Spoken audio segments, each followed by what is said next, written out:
ولقد نادانا نوح فلنعم المجيبون ونجيناه وأهله من الكرب العظيم وجعلنا ذريته هم الباقين وتركنا عليه في الآخرين سلام على نوح في العالمين إنا كذلك نجزي المحسنين إنه من عبادنا المؤمنين ثم أغرقنا الآخرين وإن من شيعته لإبراهيم إذ جاء ربه بقلب سليم إذ قال لأبيه وقومه ماذا تعبدون أئفكا آلهة دون الله تريدون فما ظنكم برب العالمين فنظر نظرة في النجوم فقال إني سقيم فتولوا عنه مدبرين فراغ إلى آلهتهم فقال ألا تأكلون ما لكم لا تنطقون فراغ عليهم ضربا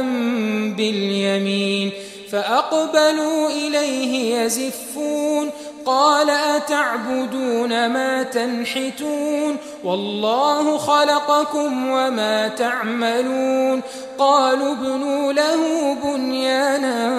فألقوه في الجحيم فأرادوا به كيدا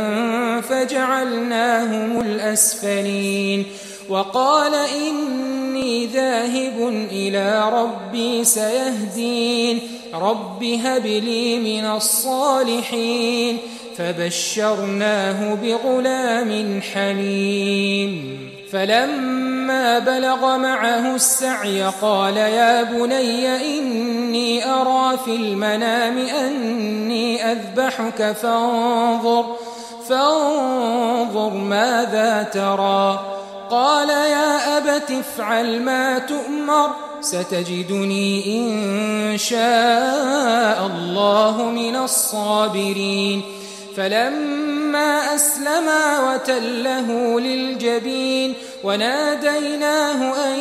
يا إبراهيم قد صدقت الرؤيا إنا كذلك نجزي المحسنين إن هذا لهو البلاء المبين وفديناه بذبح عظيم وتركنا عليه في الآخرين سلام على إبراهيم كذلك نجزي المحسنين إنه من عبادنا المؤمنين وبشرناه بإسحاق نبيا من الصالحين